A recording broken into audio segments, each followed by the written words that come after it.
rubro-negro, tudo bem com vocês? Na tarde deste domingo, em Volta Redonda, o Flamengo abriu o Campeonato Carioca em jogo antecipado contra a Portuguesa e ficou no empate 1-1.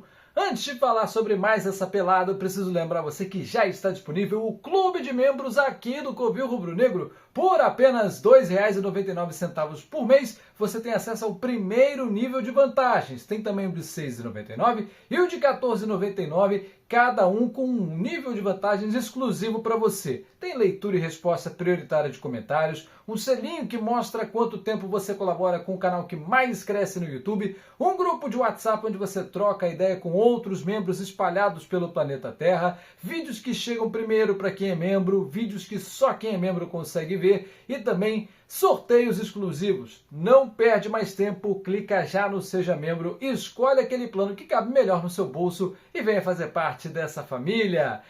E agora sim, meus amigos, feliz ano novo! Vamos falar de Mengão, de Campeonato Carioca, o jogo antecipado da quinta rodada, né? Essa partida estava marcada para o dia 31 de janeiro. Como a Supercopa foi marcada para o dia seguinte, 1º de fevereiro, então a Federação do Rio de Janeiro resolveu antecipar a partida para a primeira data disponível. E o calendário bem lotado, vamos lembrar que esse mês já tem Campeonato Brasileiro, que vai de janeiro a dezembro. Não teve jeito, teve que antecipar para o dia 11 de janeiro, então, a abertura do Campeonato Carioca em jogo isolado.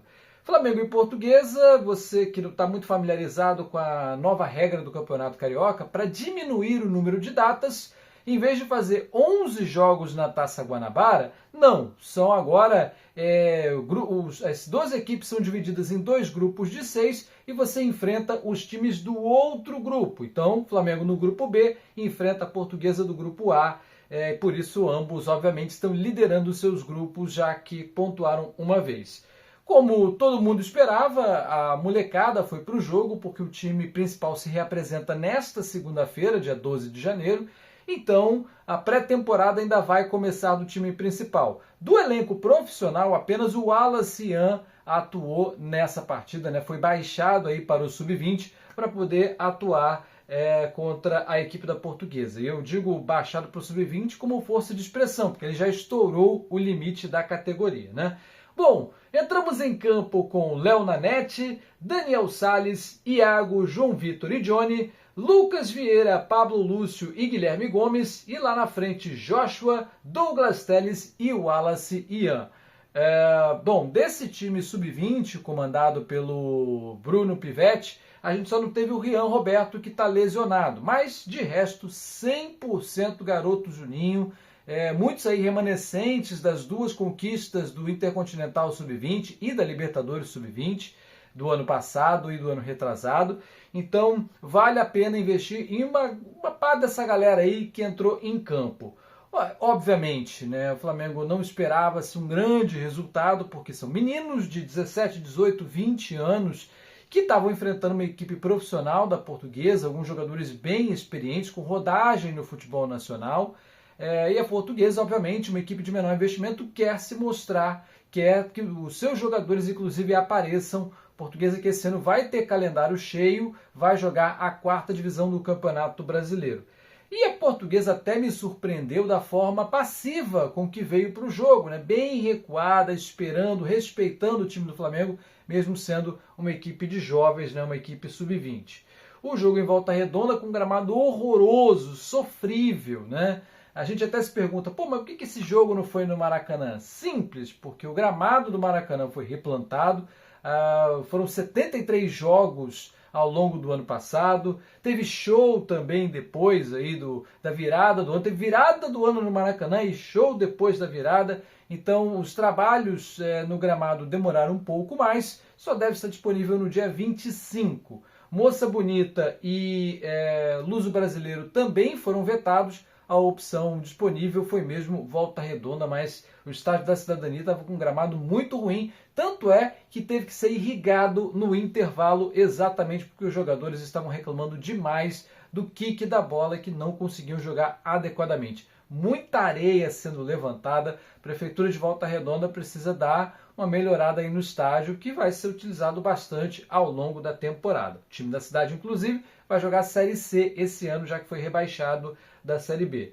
Bom, o Flamengo empilhou chances no primeiro tempo, especialmente. Nos primeiros minutos, quando o jogo ainda estava 0-0, o Flamengo desperdiçou pelo menos 2 oportunidades, 2 gols feitos que o Wallace perdeu, acabou isolando, irritando muito o torcedor rubro-negro. Como eu disse, a Portuguesa muito fechada, até mais do que eu esperava, né? O Alex Nassif foi de uma forma bastante respeitosa e conservadora para esse time da Portuguesa contra o Flamengo, saindo nos contra-ataques, mas no primeiro tempo bem pouco atacou a equipe da Ilha do Governador, que no ano passado flertou seriamente contra o rebaixamento, mas o Bangu conseguiu fazer uma campanha pior. Lembrando que, graças à maravilhosa regra do Campeonato Carioca, você pode ser rebaixado e subir no mesmo ano. O Bangu, inclusive, conseguiu essa proeza, vai ser nosso próximo adversário no meio da semana. No segundo tempo, o Flamengo resolveu fazer mudanças a partir dos 11 minutos, mas foi aí forçado por motivo de lesão. Douglas Telles sentiu câimbras, é muito normal em sub-17 e sub-20. São meninos que às vezes não conseguem gerir muito bem a sua energia. E o Douglas Telles, em começo de temporada, né, eles tiraram férias logo depois do jogo contra o Mirassol pelo Campeonato Brasileiro. E dessa vez o Douglas Telles acabou saindo aos 11 do segundo tempo para a entrada do Alan Santos. Nosso camisa 81 saiu por conta de câimbras. No minuto seguinte, a zaga do Mengão deu mole e numa jogada pela esquerda, a equipe da Portuguesa conseguiu abrir o placar com Juan livre de marcação. E é assim, uma proeza, tá? Porque eram 6 jogadores de linha do Flamengo dentro da área, todos olhando a bola. 2 jogadores da Portuguesa conseguiram fazer um estrago. 6 contra 2 dentro da grande área e o cara apareceu livre para chutar para o gol. Não tinha nada o que fazer, o Léo Nanete, 1-0 para a Lusa.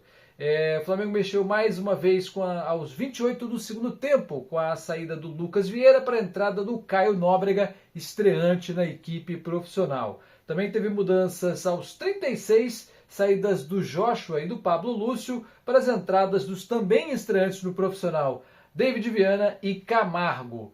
E aí, a partir das mudanças que o Flamengo foi fazendo, a Portuguesa cada vez mais encolhida, tentando fazer o tempo passar, o Flamengo já no desespero, se lançando ao ataque, como era de se esperar. Esses meninos não queriam perder para a Portuguesa, um tabu de mais de 40 anos que o Flamengo não é derrotado pela Luzinha Carioca, e esse tabu acabou sendo mantido, porque assim como no ano passado, na final do Intercontinental, um gol bem parecido aos 50 do segundo tempo, Iago, zagueiro de 1,88 m, co-artilheiro da Libertadores Sub-20 do ano passado, meteu a cabeça e empatou o jogo aos 50 do segundo tempo. É teste para cardíaco. O Flamengo ainda teve uma chance de virar no último lance da partida, pediu pênalti, a arbitragem não deu. Para mim não foi nada, acho que foi um erro do jogador do mais querido do Brasil em tentar cavar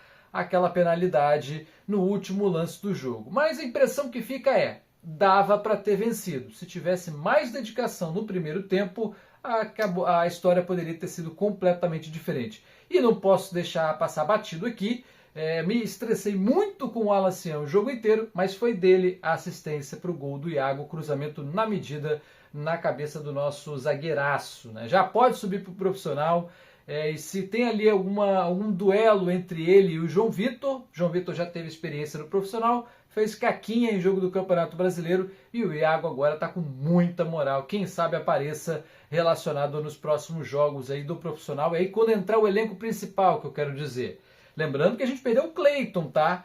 O Flamengo trouxe o Vitão do Internacional, mas perdemos o Cleiton, que foi jogar no futebol alemão, então sim, precisa de uma reposição. Precisamos de alguém ali, mais gente para compor esse elenco quando um dos zagueiros principais, aí eu estou incluindo o Danilo também, não estiver disponível. Bom, não posso deixar de falar também nesse primeiro pós-jogo do ano da covardia que foi o nosso presidente Luiz Eduardo Batista ao encerrar o programa de canoagem, inclusive canoagem paralímpica. O problema não é cancelar essas modalidades no Flamengo. O problema é a forma como foi feita, é a dispensa do Isaquias Queiroz, multimedalhista olímpico, e dos canoístas paralímpicos também, foi de uma forma muito cruel. Eles não representam quase nada no orçamento rubro-negro e é um desmonte muito parecido com o que está sendo feito com o futebol feminino. O Flamengo só não acaba com o futebol feminino porque a regra da Conmebol, para você disputar a Libertadores, tem que ter uma equipe feminina, inclusive de base. Se não fosse por isso, o Flamengo não cumpriria essa regra, lamentavelmente. É um desmonte, nada além do que a gente esperava. Quando a gente viu o BAP ser eleito, a gente sabia que isso ia acontecer. Na cabeça dele, o que não dá lucro não tem que ser perpetuado. E assim, eu discordo frontalmente. Acho que o Flamengo é de todos, tem que abraçar todas as modalidades possíveis. E principalmente na hora de você dispensar um ídolo do clube, alguém que deu glórias com essa camisa, não pode ser da forma com que foi feita com o Isaquias, né? Que inclusive é rubro-negro de carteirinha. O cara é mais rubro-negro que nós todos e não merecia essa despedida melancólica do Mengão.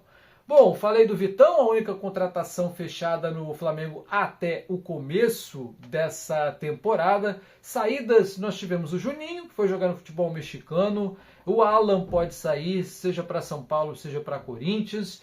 O Cleiton, como eu disse, também já foi dispensado para jogar no futebol alemão. E talvez esteja chegando o Endriel, goleiro que passou pelo Botafogo e fez a sua carreira no Gil Vicente de Portugal. Vamos aguardar os próximos passos. Prioridade nessa janela é um goleiro reserva, mas o Flamengo também tenta uma oportunidade de mercado no ataque e no meio-campo. Acho que tem que enviar, sim, uma proposta pelo Thiago Almada. Não pode deixar passar. É um cracaço, jogou aqui 6 meses, menos de um ano, e fez chover jogando no Botafogo. Se estiver dispensado pelo Atlético de Madrid, se estiver pagável, barato, entre aspas, tem que trazer. Bom, meus amigos, quarta-feira tem mais Campeonato Carioca, primeira rodada, né? Agora sim a estreia oficial, de novo com os meninos do Sub-20. Bangu, lá em Moça Bonita, 9h30 da noite na quarta-feira, transmissão da Mamãe Globo e do Premier. Grande abraço a todos, nos encontramos no Ligado no Lance, aqui no Clube Rubro Negro, na quinta-feira. Até mais, pessoal!